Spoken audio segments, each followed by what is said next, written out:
Bueno, Miguel,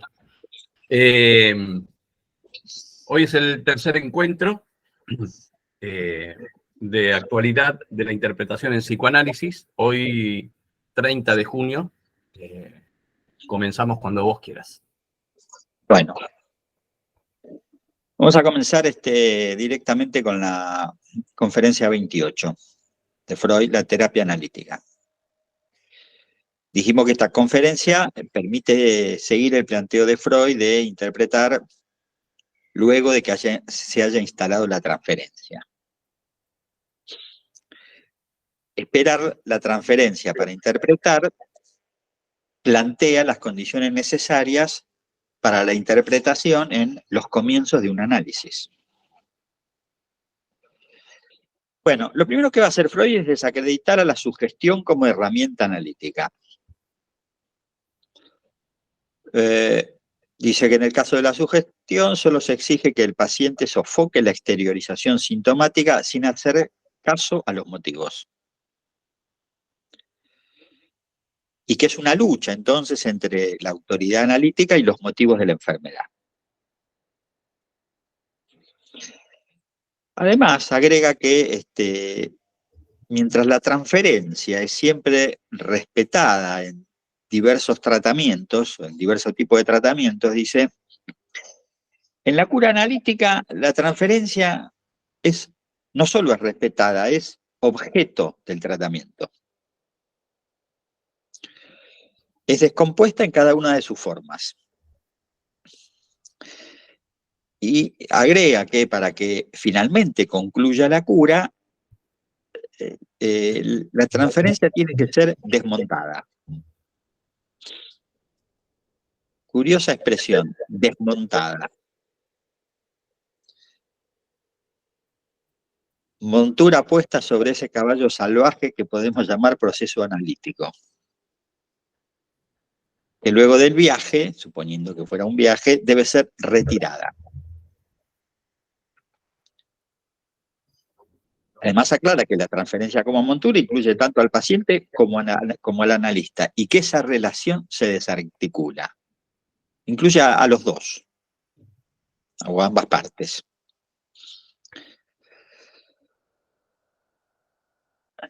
La montura sobre un elemento salvaje implica que esa montura entonces es un artificio, un hecho de discurso. Bueno, inmediatamente Freud va, digamos, a nuestro tema. Va a exponer lo que denomina mecanismo de la curación. Y lo va a presentar, dice él, desde la libido. O sea que va a desarrollar lo que podemos ubicar como la dirección de la cura freudiana. ¿Qué es la dirección de la cura en Freud? Exactamente lo que va a plantear acá en esta conferencia. Nos dice que el neurótico está alguien incapaz de gozar. Esto es Freud, no estoy leyéndolo con otros términos. Es incapaz de gozar y producir porque su libido no se dirige a ningún objeto real.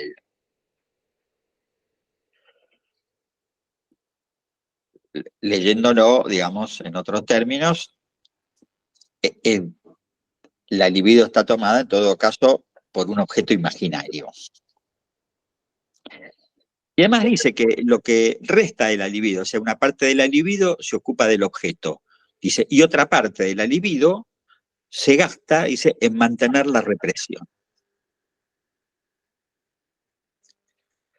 Sanaría si el conflicto entre el yo y la libido llegase a su fin y el yo dispondría de su libido libre de esa doble tarea, ¿no? Ocuparse del objeto y ocuparse de la represión, o sea, que ese objeto no emerja.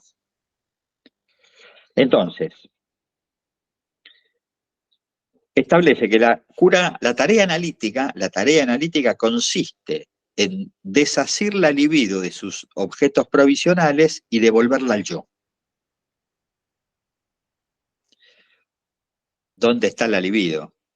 Está ligada a los síntomas que proveen una sustitución sustitutiva. Una sustitución sustitutiva, no, una satisfacción sustitutiva. Para eso, dice Freud, para poder deshacer la libido de los síntomas y devolverla al yo, dice, para eso hay que hacer dos cosas, dice, apoderarse de los síntomas y apoderarse de la libido. Ajá.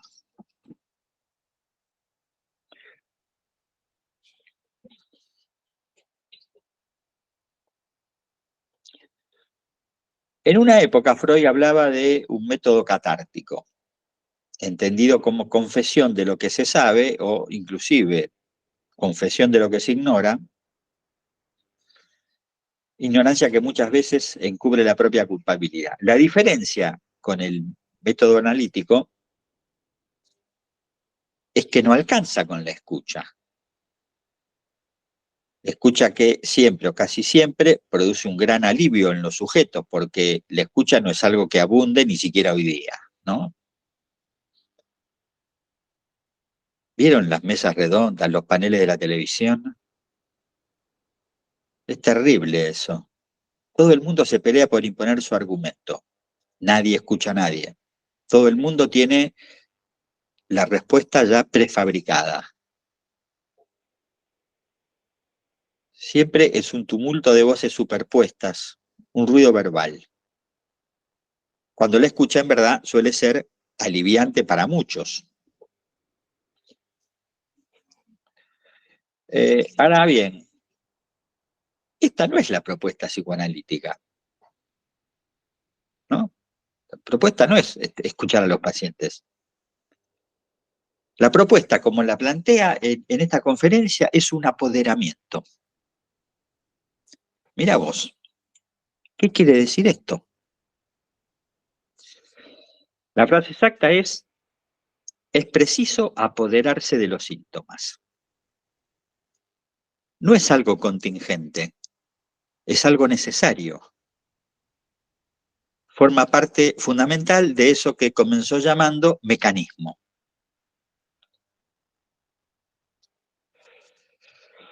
O sea, que ubica Freud de entrada una tarea para el analista, ¿no? Ese apoderamiento. Es algo que el analista tiene que hacer.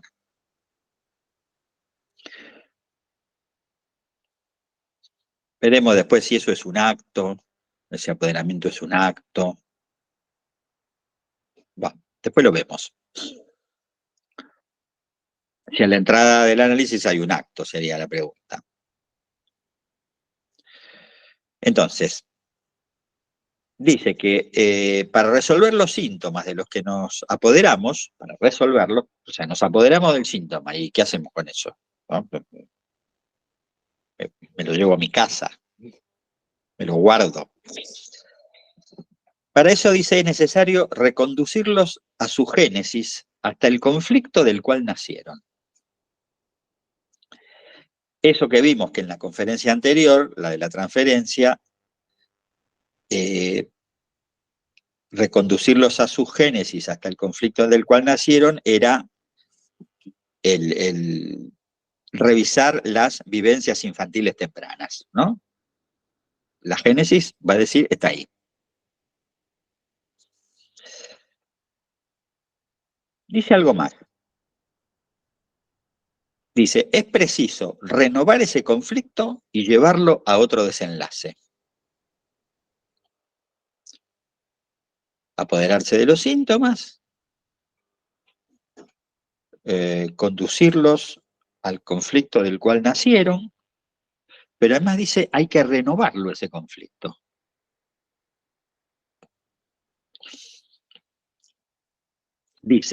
Nos dice, este desenlace solo en parte puede consumarse con las huellas némicas de los sucesos que originaron la represión. O sea que no alcanza con el recuerdo. No alcanza con eso. Miguel, te comento que hace un rato ya que estás sin imagen.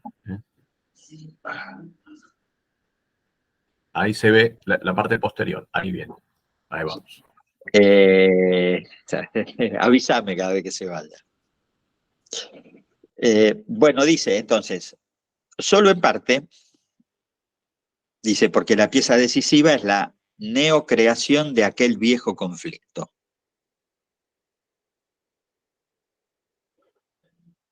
Neocreación hecha con el analista.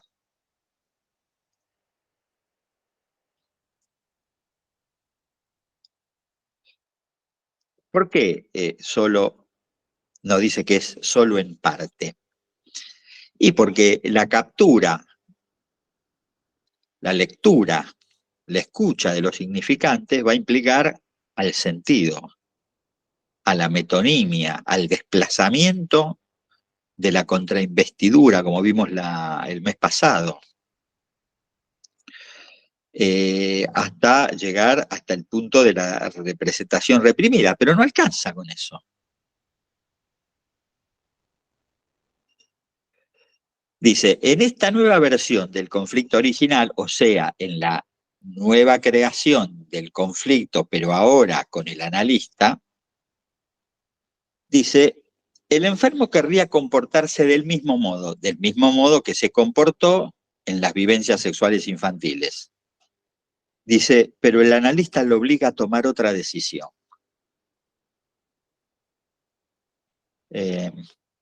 La transferencia es ahora el campo de batalla donde se encuentran las fuerzas que combaten entre sí.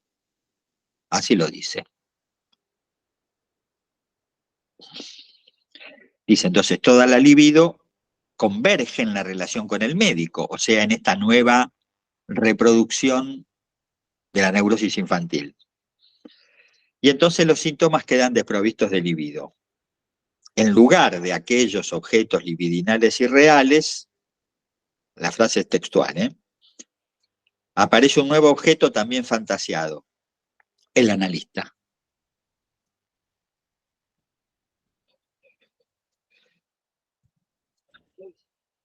Entonces, el analista como objeto libidinal. El analista no se apodera solo del significante, se apodera del goce también.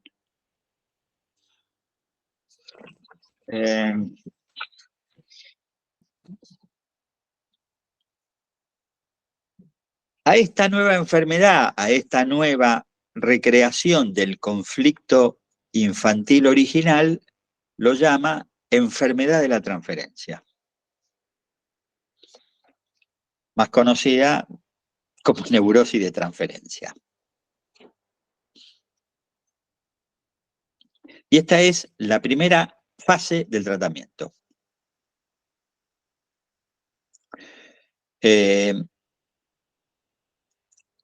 Apoderarse del síntoma, digamos, por ejemplo, escucharlo.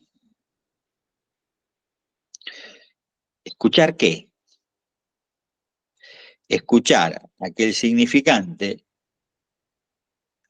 sin sentido al que Lacan llamará el significante de la transferencia. Acuérdense de ese joven que les comenté, creo que la primera vez, a aquel del que yo extraje la palabra propiedad.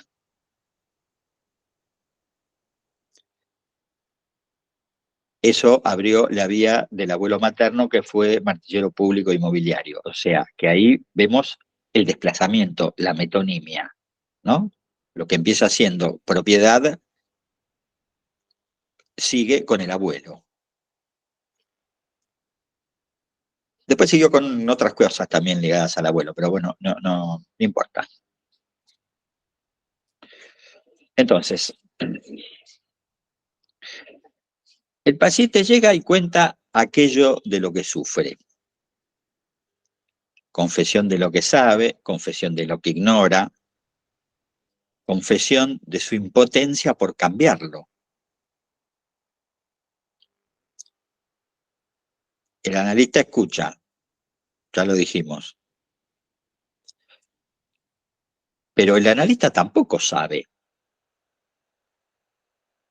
Sabe de lo que se sufre, de lo que se ignora, de la impotencia por modificar eso, tampoco lo sabe.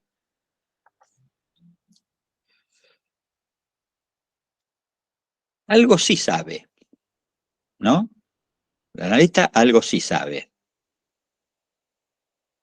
Sabe que un síntoma, la versión que el paciente tiene de sí mismo, de lo que le pasa, se sostiene en una representación reprimida.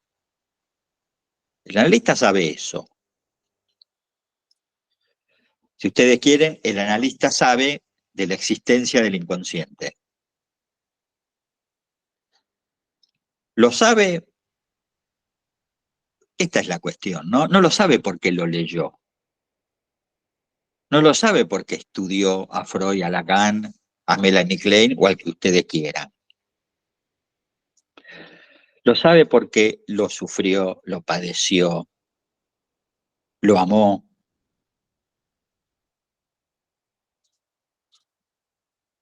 Esto quiere decir que hay un punto donde el psicoanálisis nos enseña así nomás, ¿no? Nos enseña como un eh, decorado de conceptos, más o menos bien o mal articulados. Supongamos que bien articulados. Hay un punto que no se puede transmitir y que ese es el punto del padecimiento del analista respecto de su propio análisis. Pero sin eso no hay transmisión. ¿Se entiende? La transmisión contiene un punto de intransmisible. Si no, sería un saber universitario. Listo. Enseñamos Freud 1, Freud 2, Freud 3, Lacan 1, Lacan 2, qué sé yo. Y hay un punto que no se puede transmitir porque eso es singular. No es generalizable, es propio de cada uno.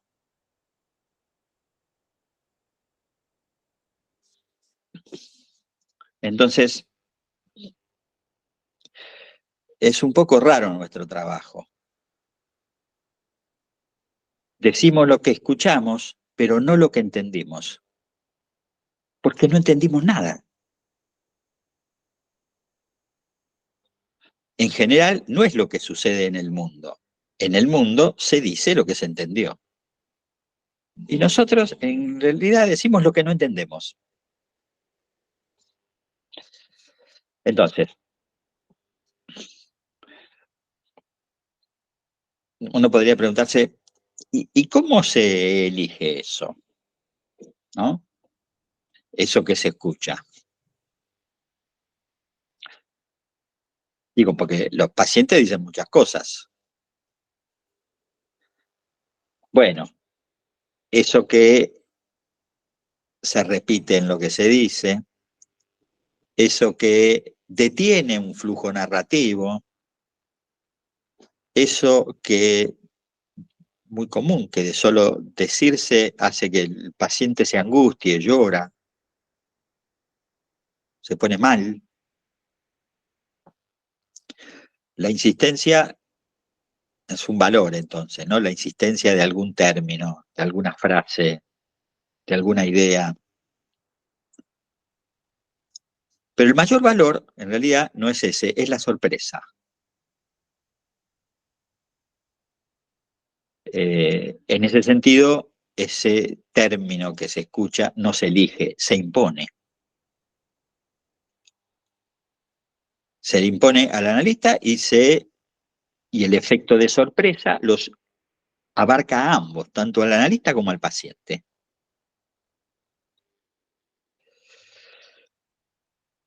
Esa imposición viene derivada de esa posición, a su vez, la imposición viene derivada de la posición que llamamos atención flotante y su socio mayor, digamos, lo que llamamos la abstinencia.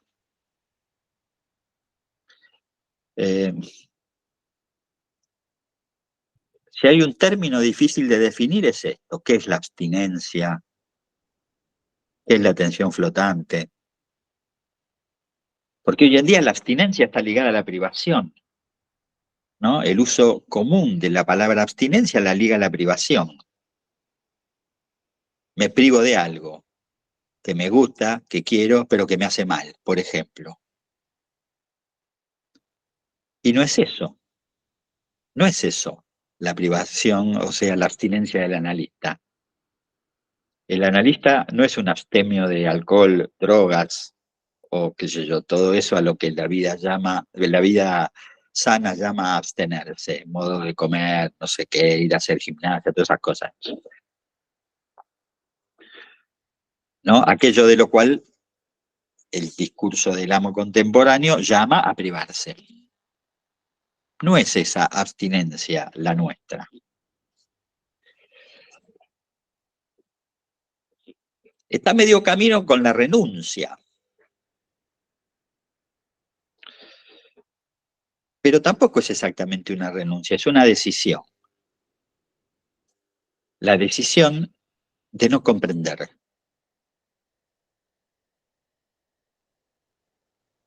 No comprende, escucha. Y repite lo que escucha.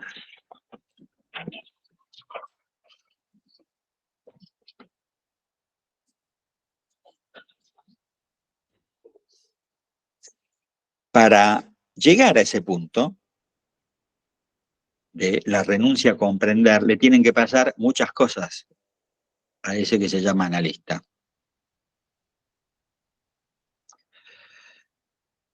La más difícil es haber renunciado a su espejo. Es soportar en su acto, no en su vida, porque en la vida es como cualquiera. Los analistas somos como cualquier otro, no somos diferentes a los otros. Pero en su acto, o en nuestro acto, soportamos la falta de una imagen en nuestro narcisismo. Soportamos que la existencia es una falta en la imagen, no que a la imagen le falta algo, ¿eh? La falta forma parte de la imagen. ¿Qué sé yo? Un modo de llamar a esa falta es silencio. Se abstiene de su decir. En su acto no es sujeto. Se abstiene de sus ideales, de sus opiniones, de sus deseos. Se abstiene de sí mismo.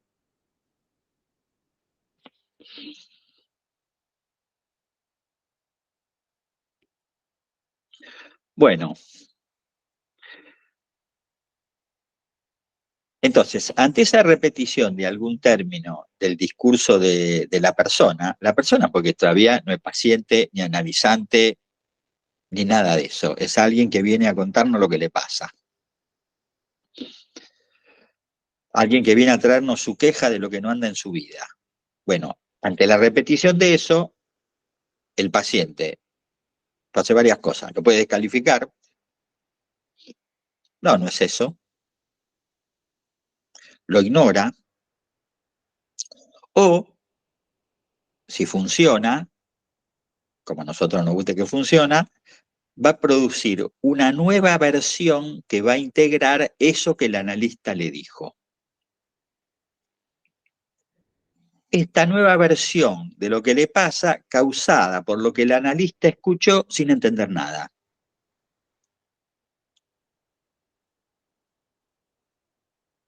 Entonces, en ese primer paso, esa intervención aísla, corta, extrae un significante de la cadena de los significantes. Lo extrae, lo saca de ahí y lo pasa al otro campo, al campo del analista, que a su vez se lo devuelve al paciente. ¿Se entiende el mecanismo? Y el paciente hace con eso, ¿qué? Asociación libre. Asocia. Si no asocia, no era eso, ¿eh? Ahora, otra cuestión, esto también es muy importante. Ese asocia no es asocia en el momento. A veces sí, a veces no, a veces pasan 3 entrevistas y a la cuarta nos dicen ese famoso, me quedé pensando en aquello que me dijiste, bla, bla, bla, bla. No es automático eso, no es un diálogo. Yo le digo, el otro me contesta. No es así.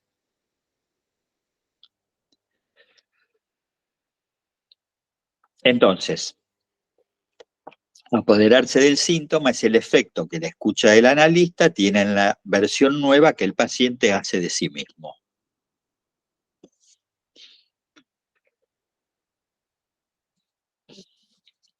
Bueno, ¿qué consecuencias trae este modo de intervenir? Bueno, en principio esa intervención al paciente o a la persona, como ustedes quieran, lo divide. Le dice algo de él que él sabía. Después todo él lo dijo, pero que no entendía, que no integraba, que no sabía qué hacer con eso, que no sabía que eso era tan importante.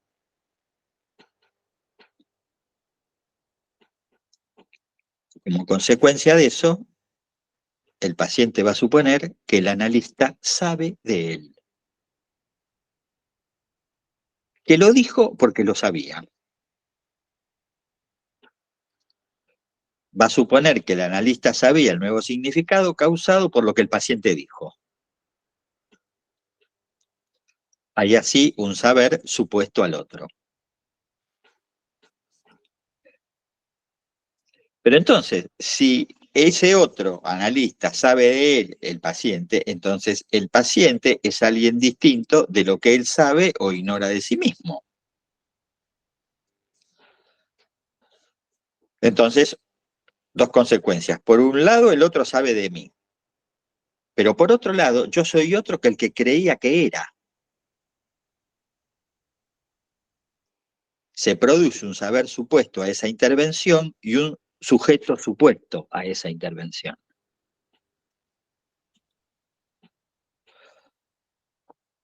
Entonces, apoderarse del síntoma es causarlo. Causarlo al promover otra versión que el sujeto hace sobre sí mismo. Este significante que el analista escucha sin entender, ya dijimos, es el significante de la transferencia. Significante que produce un saber sujeto y un sujeto supuesto. Tanto un saber como un sujeto. Entonces, esta escucha desprovista de comprensión, hecha desde fuera del sentido común, esta escucha de lo que insiste en un relato, del detalle en un relato, el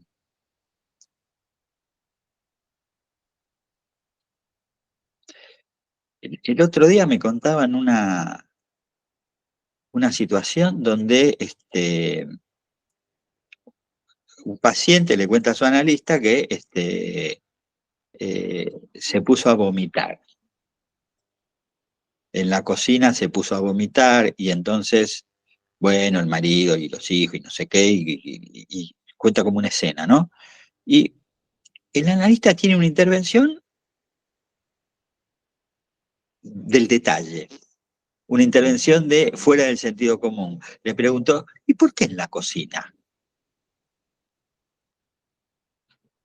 Y ese por qué en la cocina abrió todo un campo de recuerdos de la cocina.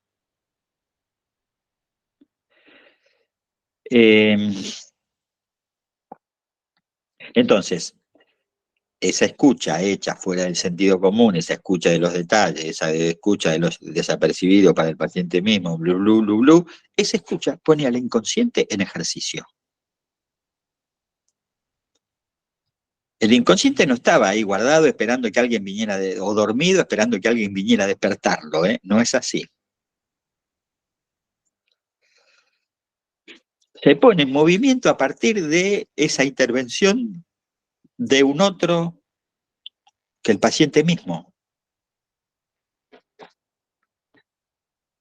Esto es lo que Lacan llama ahí, seminario 11, analista solidario del concepto de inconsciente. Es eso, exactamente eso. O sea, esa escucha pone a trabajar al inconsciente. Entonces,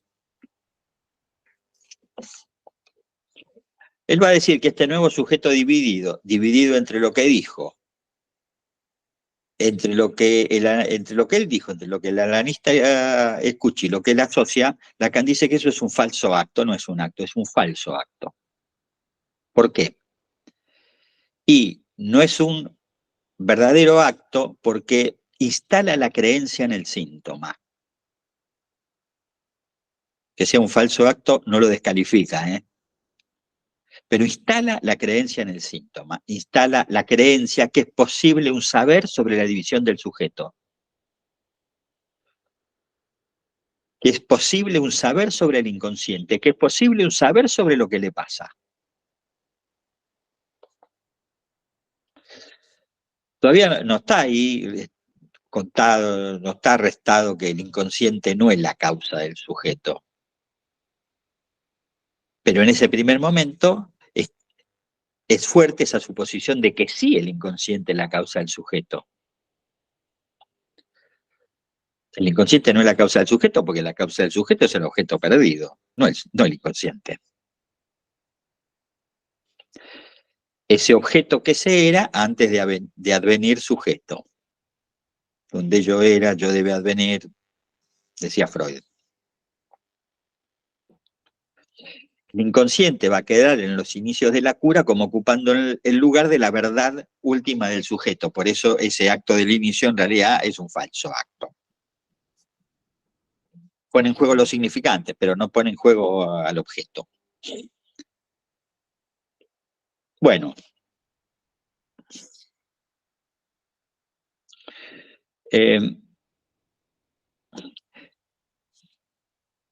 Cuando Freud nos indica que el apoderamiento consiste en la nueva producción del síntoma, Lacan lee eso como sin sentido que abre a una nueva producción del síntoma y que ese es el síntoma en transferencia.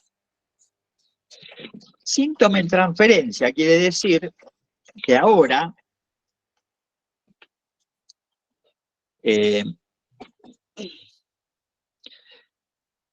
va a aparecer una cosa nueva que es una de las cosas que Freud descubre, y es que aparece un amor que no había.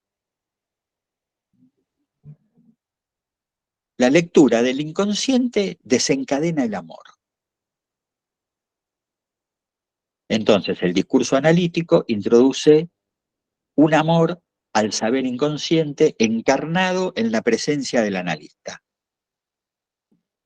Y esto es un nuevo amor. Este amor no existía antes de Freud.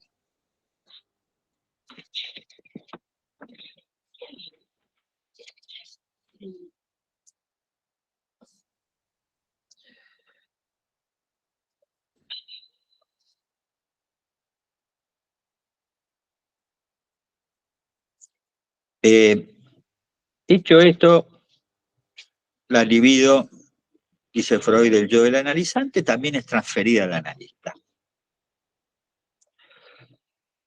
El muchacho este de las propiedades que le conté, empieza a contarme de los problemas que tiene con las chicas,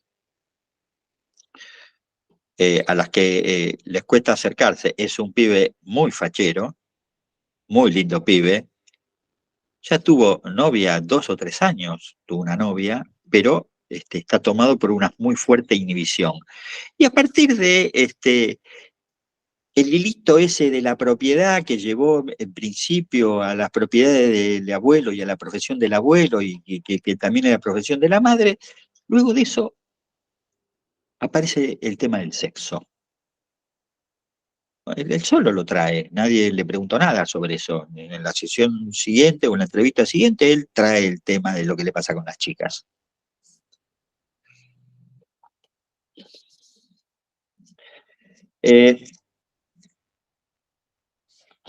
Sí, es simple, fácil, entre comillas, decir lo que dijimos hasta ahora, ¿no?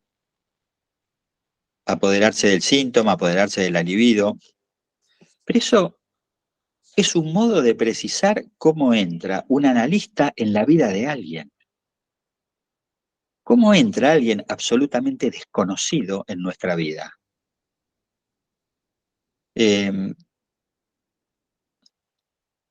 Porque no ingresa solo, el hecho de ingresar en la transferencia implica el ingresar en nuestra vida. ¿Cuántas veces nos dicen, el otro día me acordé de vos por tal cosa y tal otra? O ayer me levanté, me acordaba de un sueño, dije, se lo voy a contar a Miguel, que yo, pues, después al otro día no se acuerda nada, pero no importa, el analista entró en la vida de alguien.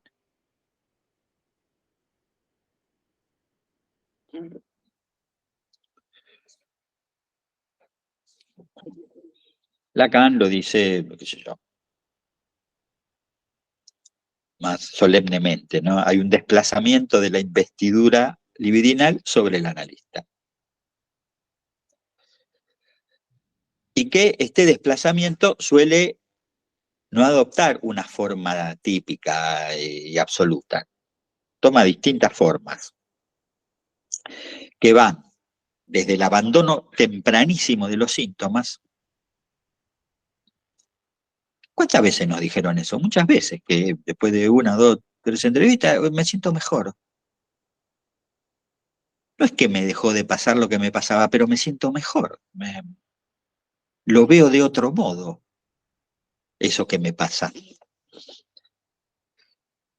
Eh, puede pasar esto, puede pasar exactamente lo contrario, un reagravamiento de los síntomas también. Visto, ¿no? Ya que todo eso condiciona el interés del analista. Entonces, cada persona responde, ¿verdad?, de un modo distinto a eso.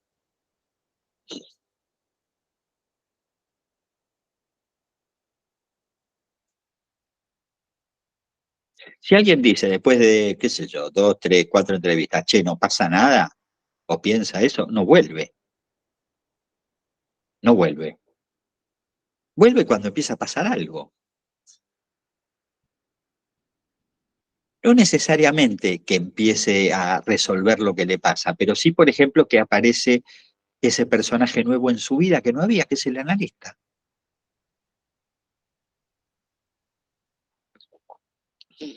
En ese sentido, el analista es una concreción libidinal del paciente.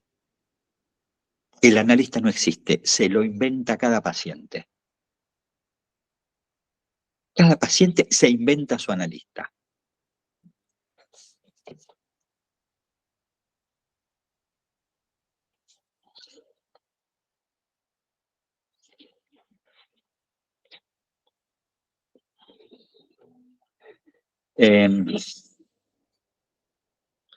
Recuerdo una paciente que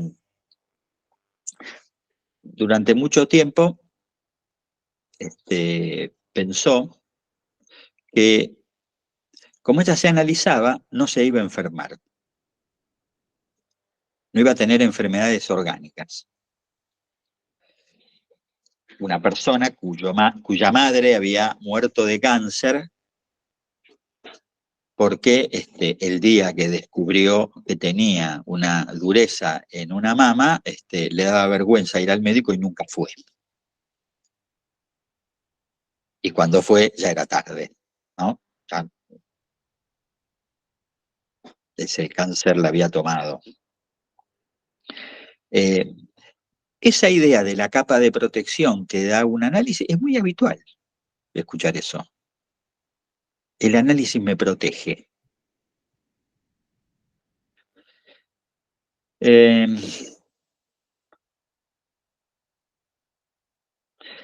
Porque, ¿qué quiere decir eso? Que el analista investido por la libido del paciente lo que hace es producir un reforzamiento narcisista en el mismo paciente. ¿Se entiende eso? Es muy habitual. Se arma un ajuste o un reajuste, si ustedes quieren, de la imagen de sí que tiene el paciente. No me voy a enfermar, por ejemplo. Por supuesto, años después tuvo un cáncer, ¿no? Eso era absolutamente imaginario. Por supuesto, no se murió de eso, ni tuvo nada que ver con la gravedad de lo que le había pasado a la madre, que le había llevado a la muerte, además, eso. Entonces, las consecuencias simbólicas e imaginarias de la entrada en análisis son múltiples. esperar la transferencia para interpretar quiere decir que hay que esperar que se realice esta instalación, ¿no? Esta doble instalación del síntoma por un lado y la libido por el otro.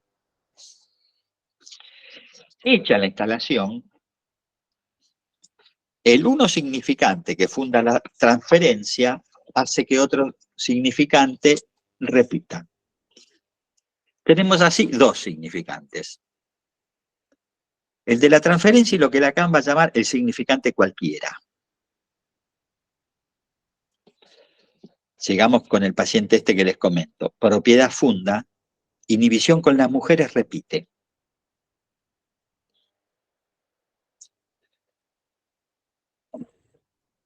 Y esto es interesante, esa repetición, porque va a implicar al cuerpo, a la angustia y a la inhibición, y no solo al síntoma.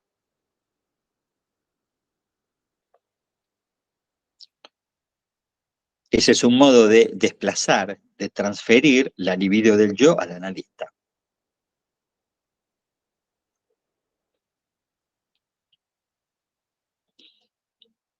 El chico este de las propiedades, a la tercera entrevista, me empezó a contar que me cuenta que empezó a salir con una chica. Eso que no podía hacer, de pronto, ¡paf!, pudo. Entonces, resumamos hasta acá. Esperar la instalación de la transferencia para interpretar quiere decir apoderarse del síntoma, neoproducirlo, funcionando como causa de la nueva versión. Apoderarse de la libido que retraída vuelve a transferirse. Bien.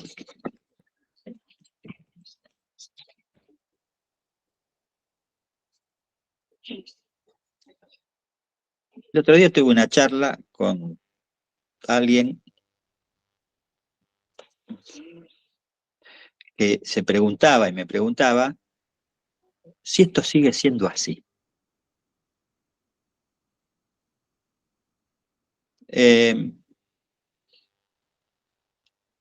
Me gustó la pregunta, ¿no? Digo, si todo eso que valía hace 120 años, si, qué sé yo, si Freud viviera, si esta conferencia hoy la diría igual.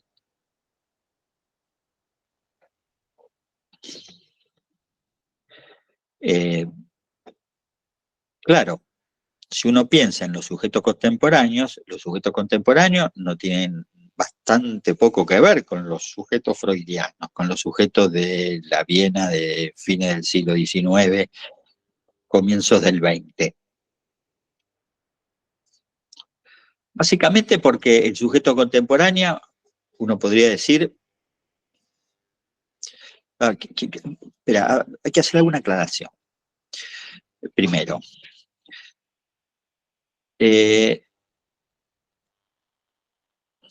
no nos sirven las generalizaciones.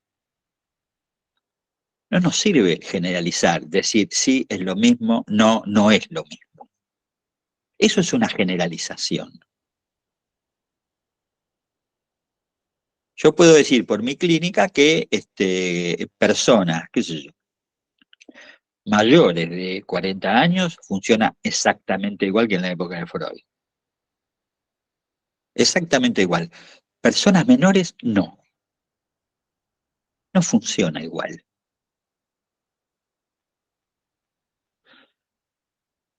¿Qué quiero decir? El sujeto contemporáneo, entonces, llamando sujeto contemporáneo a, qué sé yo, los nacidos a partir de, no sé, 1990.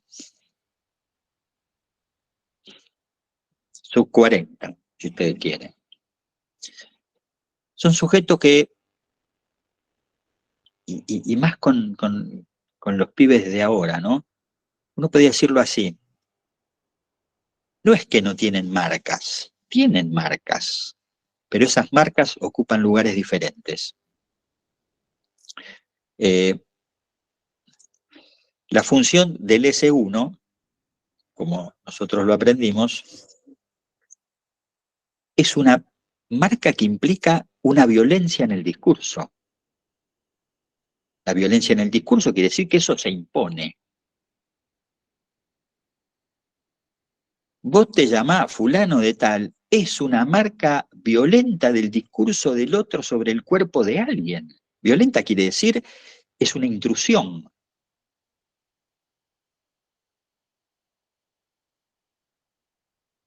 ¿Cómo se llama un bebé recién nacido? Como los padres lo nombran. Y si los padres no lo nombran, no tiene nombre. No hay marca y alguien se la va a tener que poner. ¿Se imaginan? Esto podría ser para un capítulo de Black Mirror, podría ser. Alguien que naciera sin marca, sin nombre.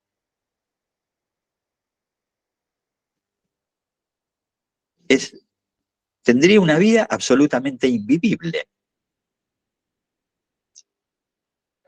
No necesitamos a los chicos para eso. ¿Vieron a los perros? ¿Nunca se encontraron perros callejeros, perros abandonados, perros con collar? Y uno los llama y no responden. No responden porque uno no sabe el nombre. Responderían si uno los nombraran con el nombre con que se los nombra habitualmente. Y como uno no sabe el nombre, no responden. Vagabundean, vagan, en ese caso.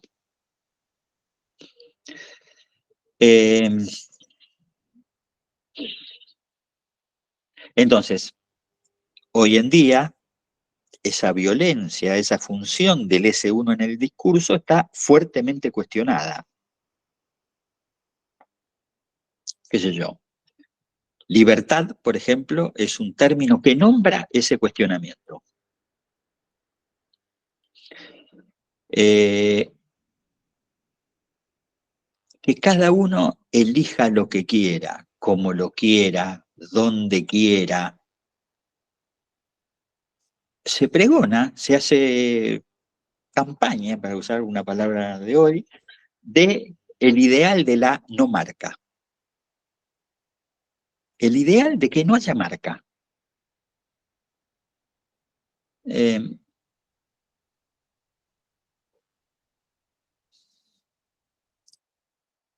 problema es que si no hay esa marca, si no hay esa violencia propia del discurso,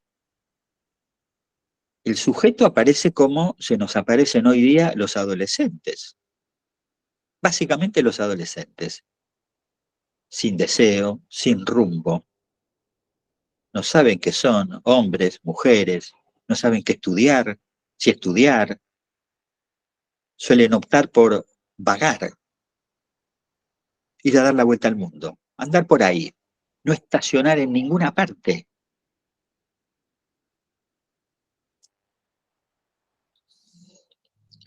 El padre Dios del trueno, el padre traumático, el ordenador de las conductas, está en el banquillo de los acusados hoy día. Es alguien sospechoso.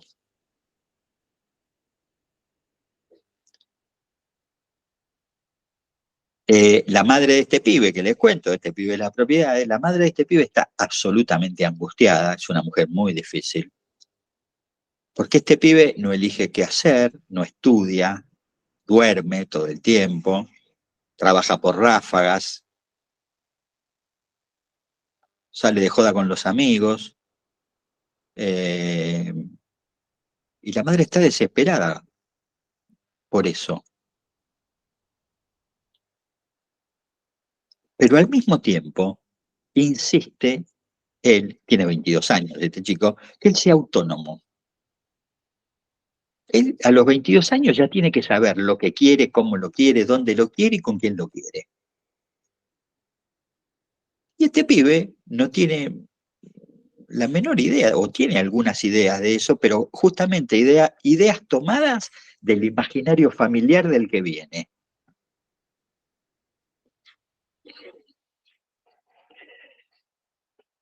Viene de un imaginario familiar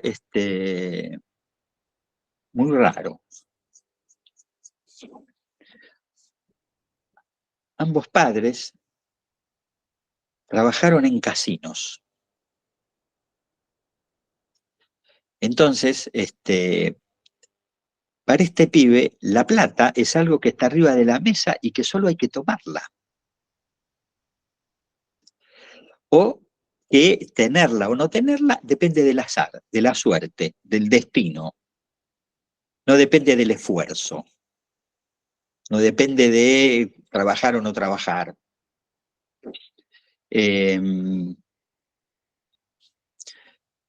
Pero allí lo que impera es ese ideal absolutamente contemporáneo de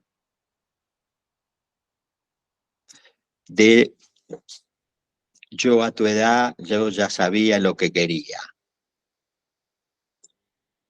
Mentira, ninguno de nosotros sabía a los 22 años lo que quería.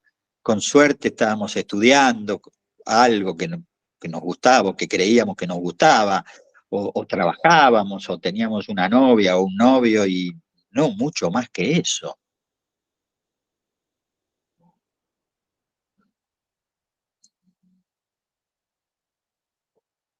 Entonces,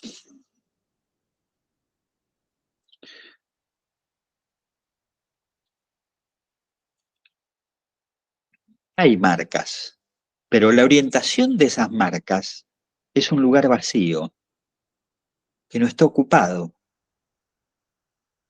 Em, ¿No? Carlos se debe acordar. Cuando yo hice el seminario ese sobre los chicos transgénero, yo me acuerdo que después de una de las charlas se, se discutió fuertemente acerca de por qué a los chicos les vamos a elegir los juguetes. ¿Por qué una nena, para una nena son las muñecas, para los varones son la pelota, los autitos? ¿Por qué? Los chicos tienen que elegir lo que ellos quieran. Ese es el ideal de la no marca. Ese es el ideal de la transmisión de un deseo anónimo. Y el deseo no tiene que ser anónimo, el deseo tiene nombre.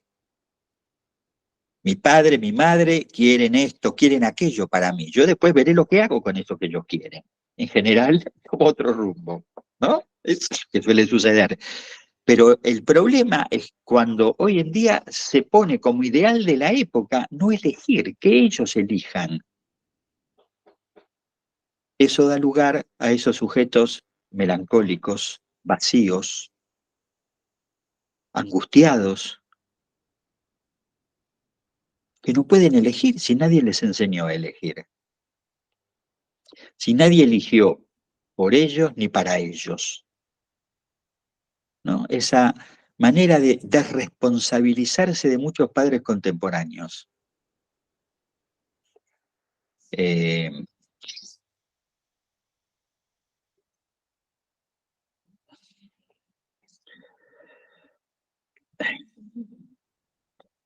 ya Lacan se avivó de esto en 1969, hace 50 años. ¿No? 50 años, que dijo, ¿qué es un padre? Él transmite un deseo no anónimo.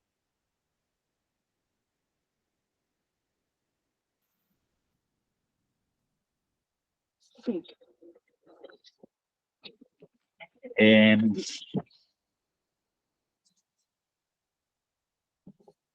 un poquito más.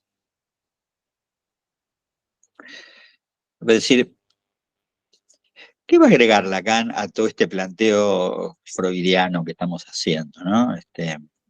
Sobre el comienzo del análisis y el lugar de la interpretación?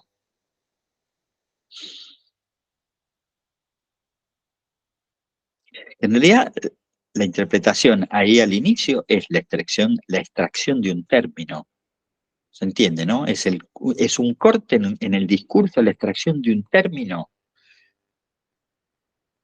y el paciente con ese término hace la transferencia, arma la transferencia. Acá lo que va a agregar ahí al comienzo es una cosa que también es importante para nosotros. Yo me doy cuenta de eso mucho en mi clínica. Dice, al comenzar un análisis se rectifican las relaciones con la realidad. Ajá, mira qué palabreja, o qué frase. El archisabido y famoso que tiene que ver usted con aquello de lo que se queja. O sea, esta pregunta supone el pasaje de la queja a la asociación libre, el pasaje de la pasividad a la actividad.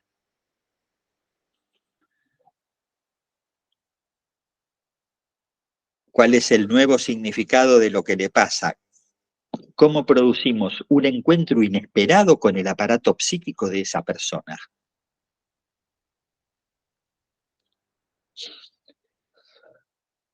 Pasaje del ser pasivo a una existencia de actividad. Lo decimos de otro modo. Eso es una demanda de análisis.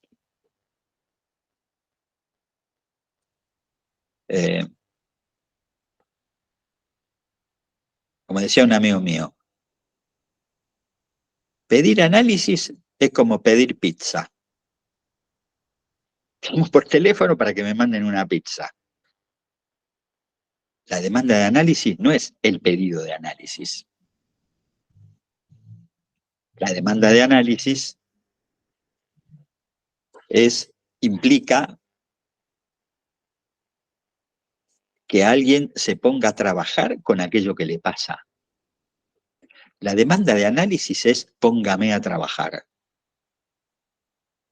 Soy un vago del inconsciente. Hágame trabajador del inconsciente. No es dígame lo que me pasa. Esto implica varias cosas que por lo menos eh, a mí me pasa eso, ¿no? Muchas veces hay que empezar explicándole a algunas personas de qué se trata la cura, de qué se trata lo que hacemos. Es bastante difícil eso, pero pero hay que decirlo. Hay que hablar del inconsciente en términos no teóricos, en términos no dogmáticos. Hay que hablar de la diferencia entre el decir y el querer decir, o entre el decir y el dicho, para que todo esto que estamos diciendo hoy se ponga en juego. Nosotros creemos que el psicoanálisis como es una palabra, o el inconsciente, como son términos que se usan en la cultura y ya no es como en la época de Freud, donde el psicoanálisis crece como los hongos, ¿no? A la sombra, ya no es así. Pero una cosa es conocer la palabra, los términos, y otra cosa es conocer los conceptos. Y eso no abunda. No abunda.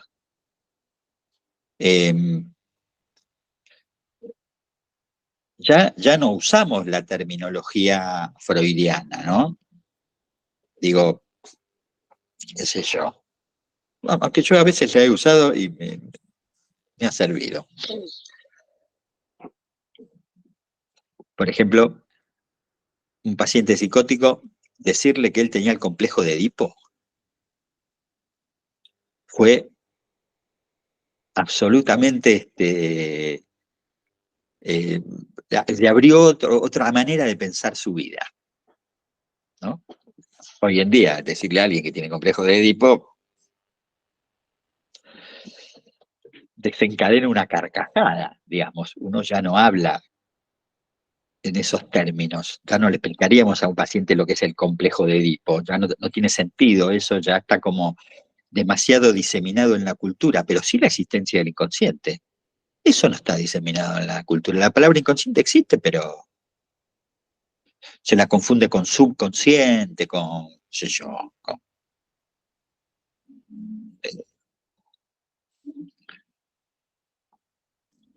Hoy, hoy, entrevista con un paciente, vi un par de veces, entonces lo vi a la mañana, ¿no? Entonces me dice, y vengo, a esta hora todavía estoy medio dormido. Eran las 11 de la mañana, tampoco eran las 8. Estoy medio dormido. Yo le digo, estás medio dormido, sí, estoy medio dormido. Entonces, contame un sueño. Si estás dormido, contame un sueño. Y entonces me cuenta un sueño del que no se acordaba prácticamente nada, que era que él iba con unos amigos en un auto, iban como por un campo y aparece un monstruo. Eso es todo lo que se acuerda. Entonces, y pasa a contarme otra cosa y yo lo detengo y le digo, espera, hablemos un poquito del sueño. ¿Qué te parece eso de estar con amigos y que aparezca un monstruo? Bueno, inmediatamente me empieza a contar dos historias, una referida a su novia y otra referida a su padre. En definitiva, el monstruo es el padre, hasta ahora, digamos. Eh, Ese es un modo de intervenir, por ejemplo, con alguien que es analista del sistema, este pibe no tiene ni idea de nuestro trabajo, pero tiene idea de la lógica y tiene idea de que las cosas pueden querer decir otra cosa que la que dicen. ¿Se entiende bien? En el sueño eso es clarísimo. Eh, es como, él me cuenta una película, iba con mis amigos en el auto y apareció un monstruo. Y uno detiene la película y saca una foto de ahí. Dice, che, a ver, amigos, monstruo, ¿cómo es? No hice más que nombrar lo que él estaba nombrando. No le agregué absolutamente ningún sentido, eh, ninguna significación. Se las pregunté a él. Y él asoció. Y cuando él asocia, él o cualquier otro paciente, y descubre que dice más cosas de las que cree decir, ahí es donde uno puede pensar, la semana que viene vuelve. No vino solo a hacer catarsis, ¿se entiende? A contarme el sueño que tuvo, por ejemplo, que además no me lo iba a contar, porque si yo no tomo eso que está medio dormido, eso pasaba, ¿no? Eh,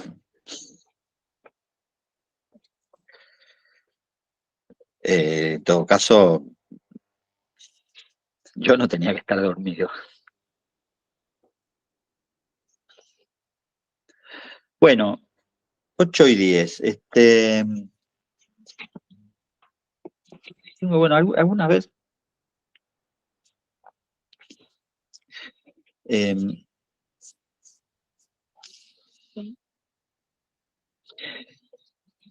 estaba pensando en algunos modos de intervenir en esas primeras, bueno, a veces no solo son las primeras entrevistas, sino después de un largo tiempo de análisis también. Por ejemplo, dígame lo que me pasa, dígame lo que tengo, dígame lo que tengo que hacer. Muy frecuente escuchar este tipo de pedido, digamos.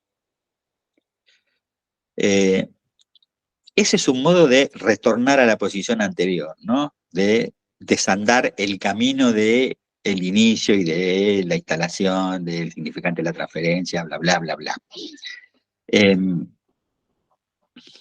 Porque la respuesta tampoco es yo no sé lo que usted tiene que hacer, yo no sé. Eh, Hay que tener cuidado con ese tipo de intervenciones, ¿no? Fundadas en el yo no sé. Eh, Porque esas intervenciones ubican al analista más bien en el lugar de la impotencia.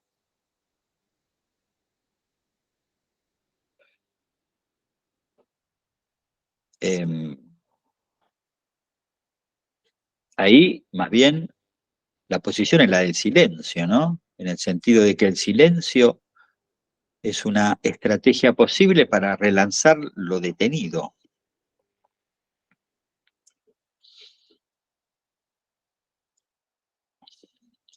Por ejemplo, un paciente, otro paciente, me empieza a decir, desde hace 2 años, que tiene pensamientos de matar a sus seres queridos. Básicamente a la madre, a la mujer, a la gata.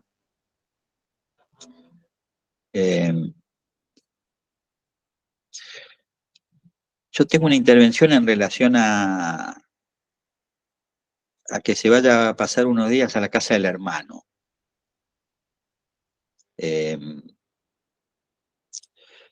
Por supuesto es un paciente que está medicado, atendido por psiquiatra, digamos, ¿no? Es un paciente con todo el aparato, digamos, terapéutico alrededor. Entonces, después de eso viene a contarme que quiere matar a la cuñada, a la mujer del hermano. Entonces mi intervención fue internarlo. No fue ni medicarlo, ni preguntarle por qué, ni cómo, ni para qué. Fue internarlo.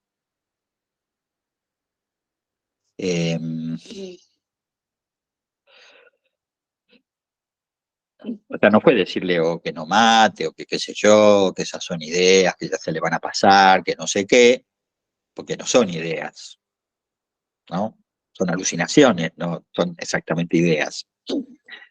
Eh,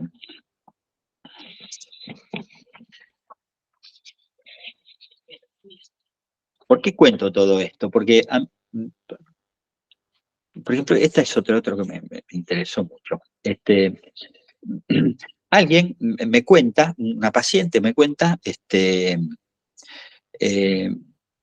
que se había analizado muchos años con otro analista y me cuenta una intervención de este otro analista.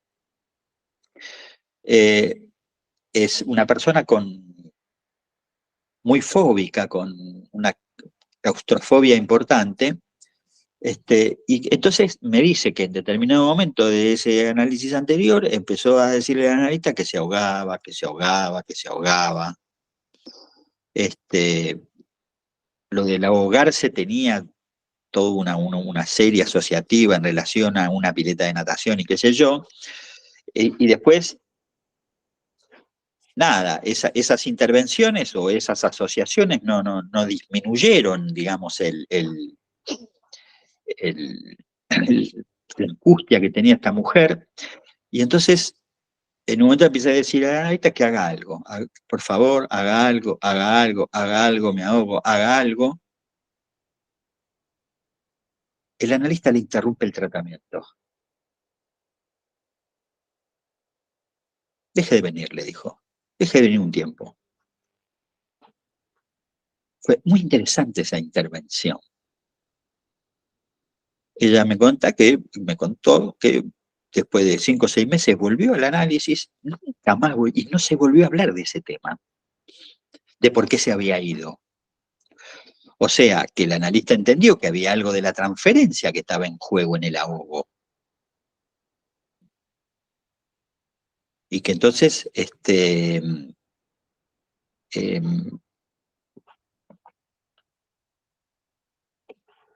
esa intervención puso fin a esa cuestión. Quiero decir, la idea, esa sí es una idea antigua, ¿no? La idea del analista en silencio, del analista que no habla, eh, me parece que no nos conduce a ninguna parte, salvo a quedarnos impacientes.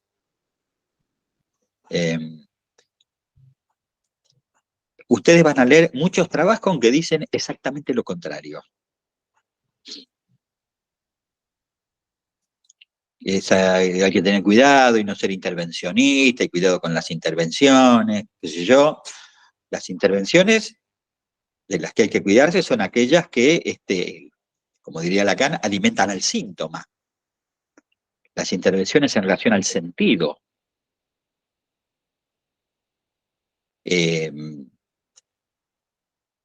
Pero hoy en día ese analista, el famoso analista que se hace el muerto, no, ese termina en el cementerio, ¿eh?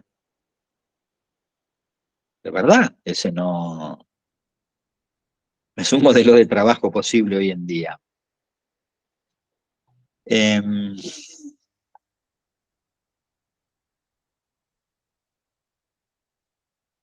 Bueno, ahora sí, paro, digan alguna cosa ustedes y la vez que viene seguimos con esto.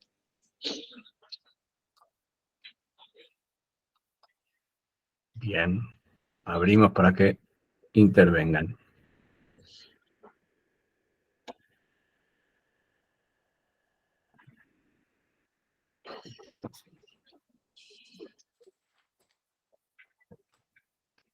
Pensaba, digamos, mientras el resto de la gente va pensando en las preguntas, en esta cuestión de la no marca, ¿no? En que es un ideal imposible también. Bueno, es un ideal, digamos, pero digo, imposible en el sentido de que algún tipo de marca adviene, digamos, a veces hasta dramáticamente, en los adolescentes se ve, ¿no? Y la idea de, esto se lo escuché a Alba Flessler, que estuvo en el programa de radio,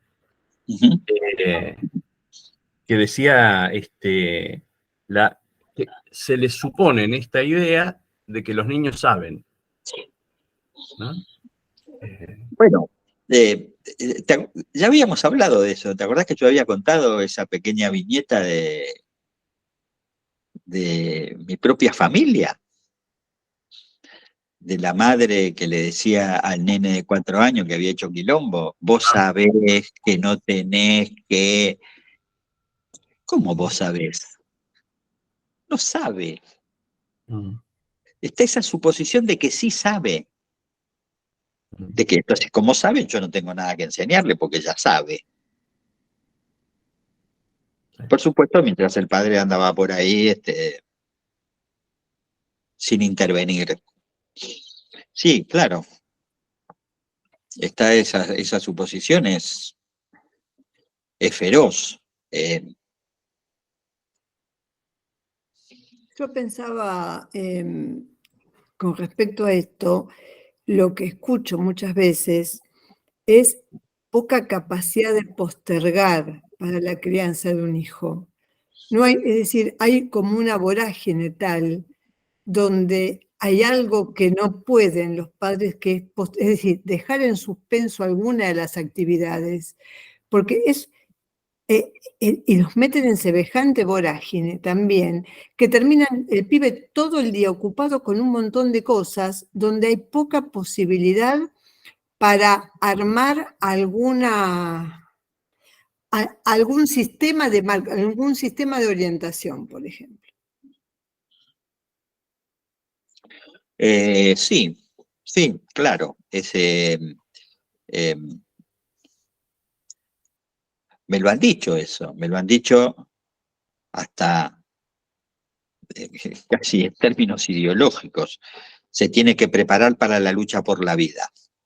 Así en eso, esa frase me la dijeron así tal cual, dicha por un pibe de 8 años. Tiene que preparar para la lucha por la vida. Ahora, se tiene que preparar solo. Este es el punto. Se tiene que preparar en el mundo ese hiperactivo en el que lo sumergen los padres.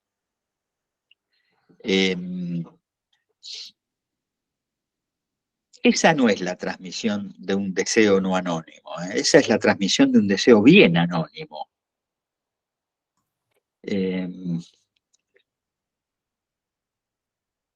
Si vos querés que tu hijo juegue a la pelota, antes de mandarlo a la escuelita de fútbol, jugá vos un poco con él. Esto si no es así, no... los pibes se caen de esos lugares después.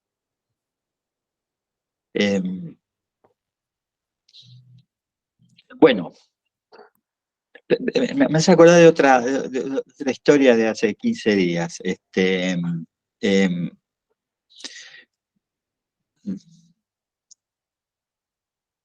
Una mujer me pide una derivación para atender a un pibe de 4 años.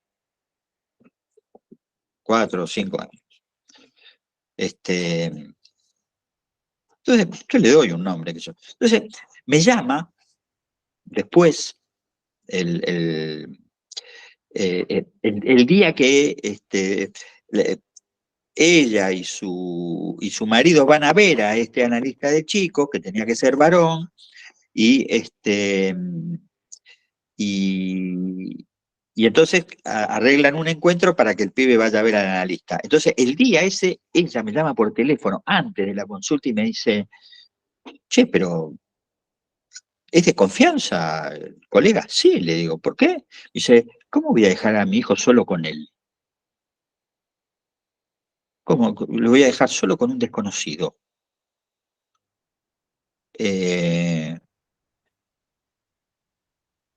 Digo, ahí es una especie del fenómeno inverso, ¿no? El inverso de lo que vos decís, Silvia, que haga 20 cosas o que no haga ninguna. Que no haga ninguna, que no vaya a ninguna parte. Que solo vaya al jardín. Y va al jardín porque no se sabe bien por qué, digamos, ¿no? Ese fue otro punto. No con esa mujer, sino con otra. Explicarle a una mujer de 20 y pico de años, hoy en día, por qué el hijo tiene que ir al jardín. No lo saben. ¿Cuál es la importancia de que estén con otros pibes? No lo saben.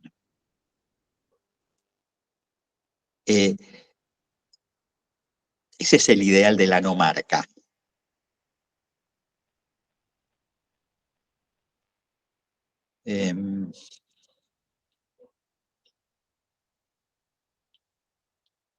Son gente con historias familiares.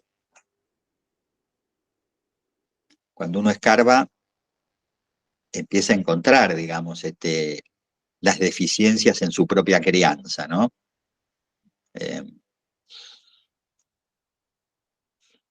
Y que en general toman ese formato de, ya sos grande, arreglátela solo o sola.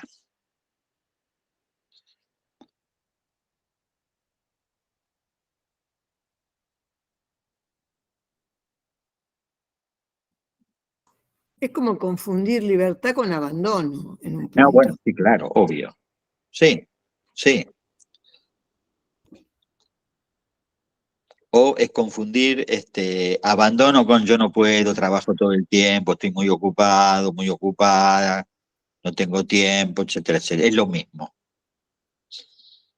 Son diferentes versiones de algo parecido.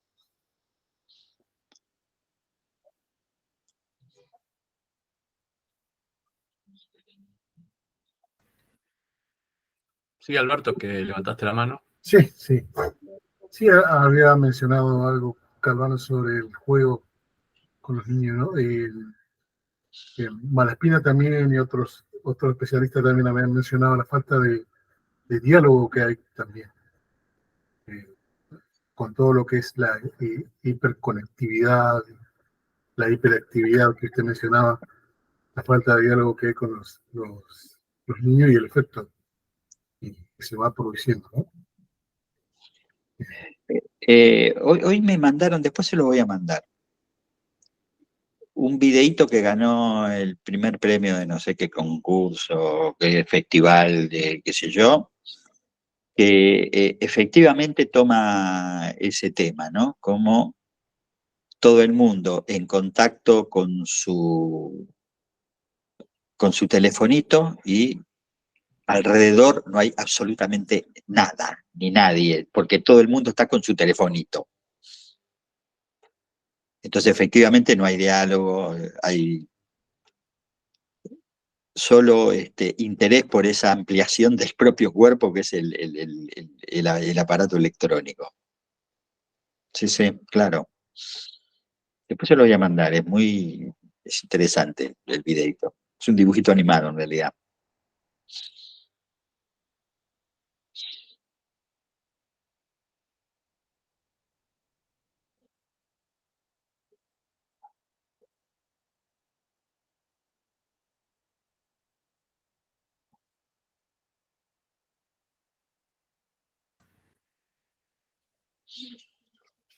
Me parecía, digamos, interesante porque no había pescado la operatoria, esa que vos habías traído, el detalle de la operatoria, digamos, cuando que ese aislamiento de un significante, cuando un analista está escuchando un paciente, un sujeto,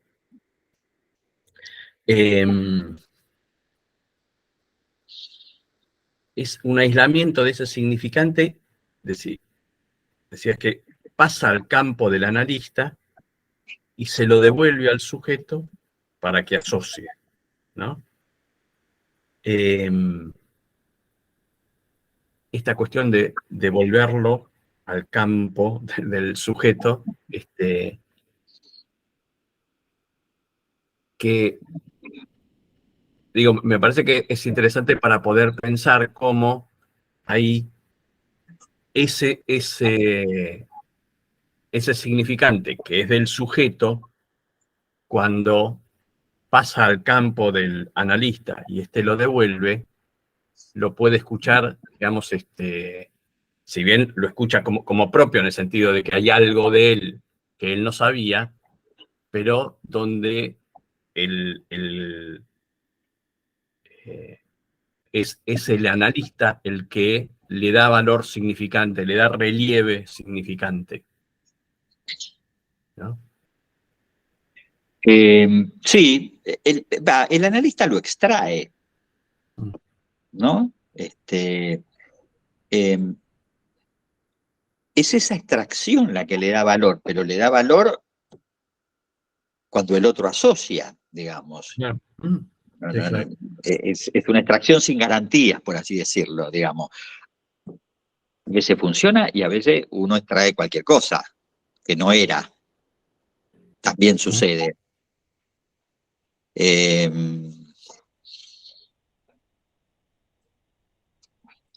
no sirve, me parece a mí, el silencio exagerado de los analistas, pero tampoco la precipitación, ¿no? La precipitación en, qué sé yo, en responder a, dígame qué me pasa. Bueno, esas son justamente las preguntas que son más fáciles de no responder. Eh, porque es tan obvia la imposibilidad de respuesta, conllevan como la imposibilidad de respuesta en la misma pregunta. Eh, pero muchas veces uno extrae términos que no son.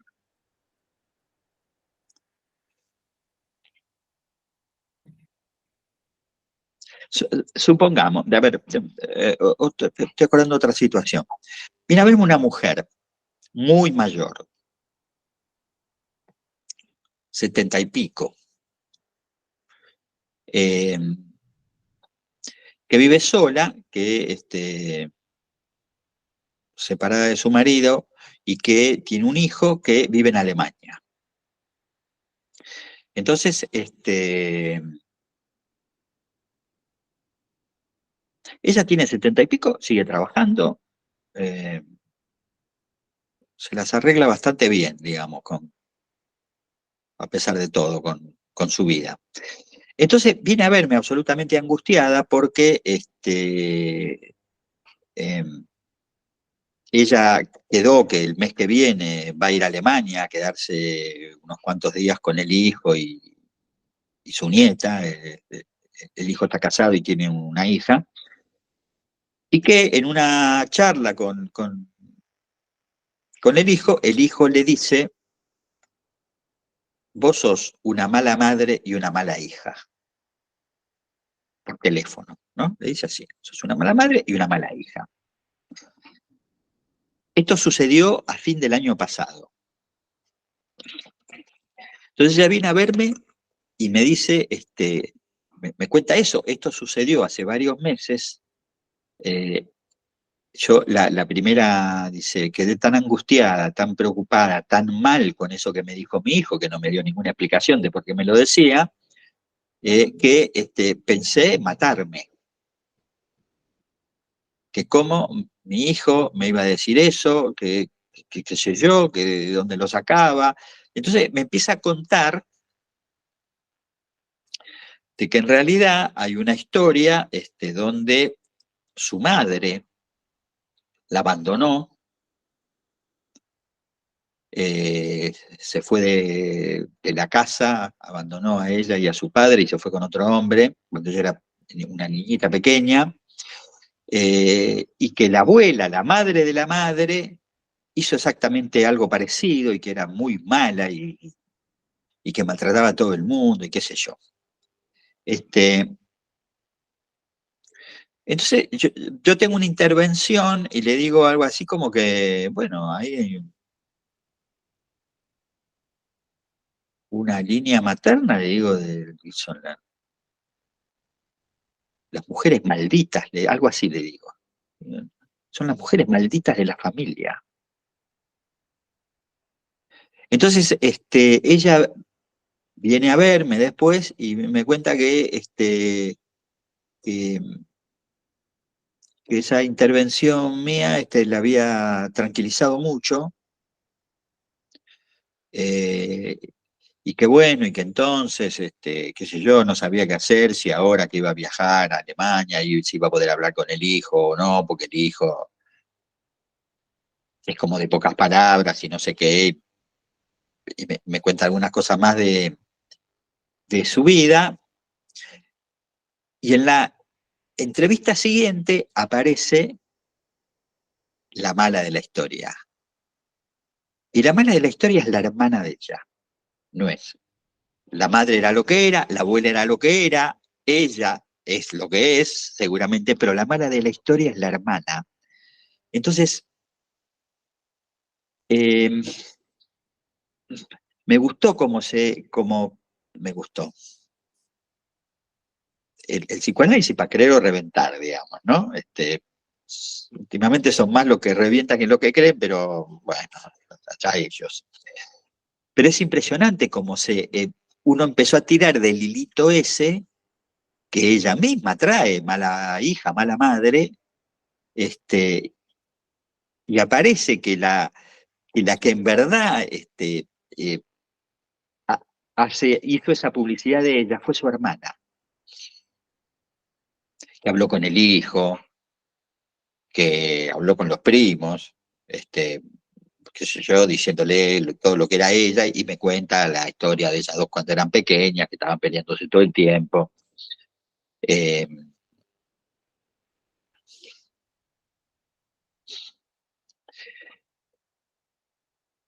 eh, Digo, lleva su tiempo ir tirando, ¿no? De esa piola que llamamos el encadenamiento de los S1. Pero se va produciendo eso, es impresionante.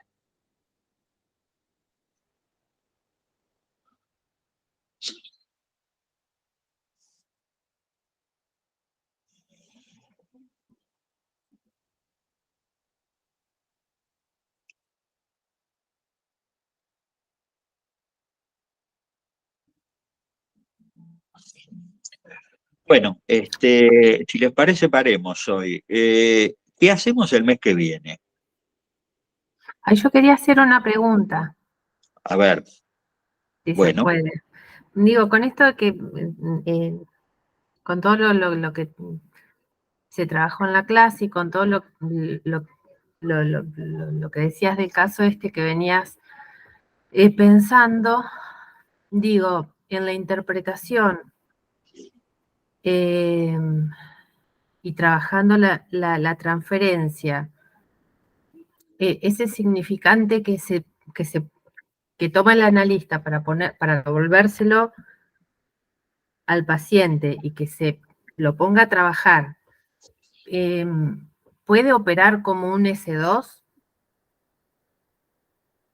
No, el S2 va a ser lo que asocia a partir de ese S1.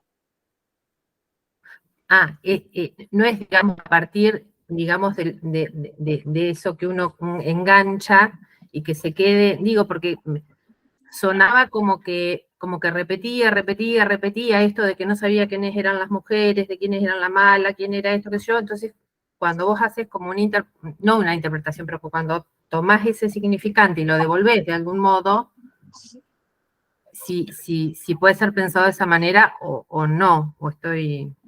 No, bueno, pero Sí.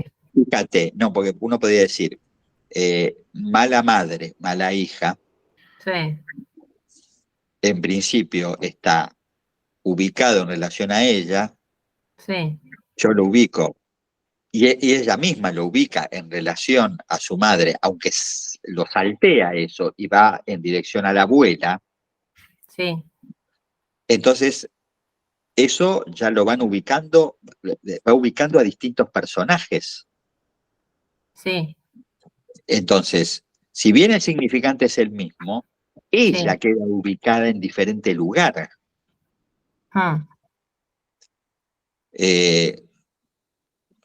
Y ella después ahora trae a la hermana. Ella hasta ahora viene exculpándose de todo. Seguramente no es inocente, ¿no? Pareciera que no. Claro, no es inocente, pero bueno,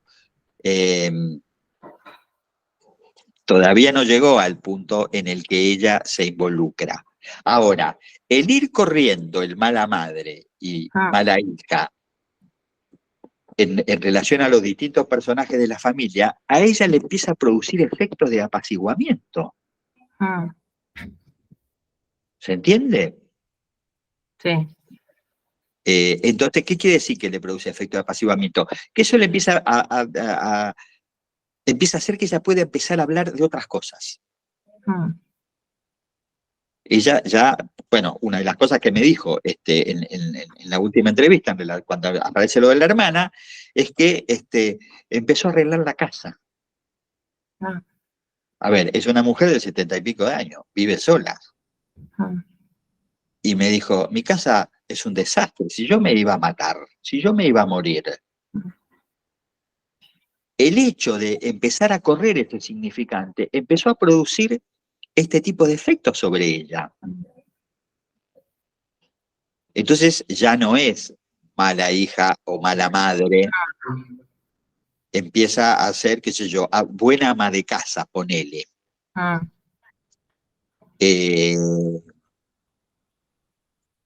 Recién estamos en los comienzos. Vamos a ver hacia dónde se dirige eso. Pero en principio esa transferencia del significante y de la libido asociada a eso es lo que la apacigua.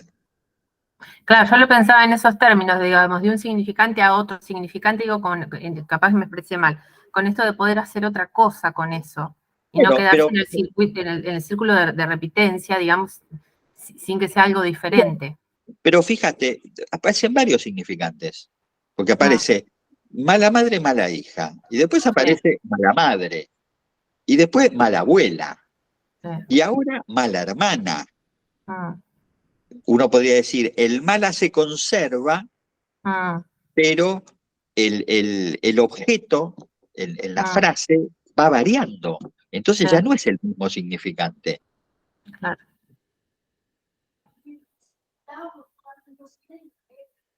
Qué bueno que arregló la casa, que se pone a arreglar la casa. Sí, sí, claro. Ya por lo menos va a seguir viviendo por ahora. Sí.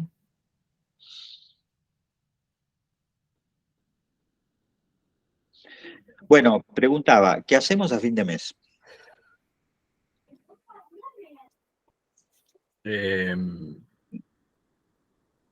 Digo, si hay gente que se van de vacaciones, si se van de vacaciones en agosto, si no se van de vacaciones. Las vacaciones en nuestras zonas es distinta que en Buenos Aires, así que... A ver, ¿cuándo es la de ustedes? Me parece que no coinciden los días. Y empieza ahora a ver. Acá en Patagones, Carlos, y Miguel Ángel comienza en el 17 de julio y termina en el 28, en provincia de Buenos Aires. ¿Y en Río Negro? Y en Río Negro, supuestamente sería una semana antes, ¿no? Ceci, el 9 empieza, el 9 y termina el 20, por ahí. Claro. Empieza una semana antes, con lo cual el 28 ya estamos fuera de las vacaciones. ¿Y el 28 qué es? ¿Que cae? Viernes. Ah, bueno, entonces la seguimos el 28. Si el resto de las personas están de acuerdo y no. Sí, para mí perfecto. Sí, 28. Ok. Bien. Viernes 28 de julio. Muy bien, hasta luego. Chau. Gracias. Bueno, gracias, Miguel. Gracias, Chao. Carlos. Chao, chao. Gracias. Chao, chao. Chau.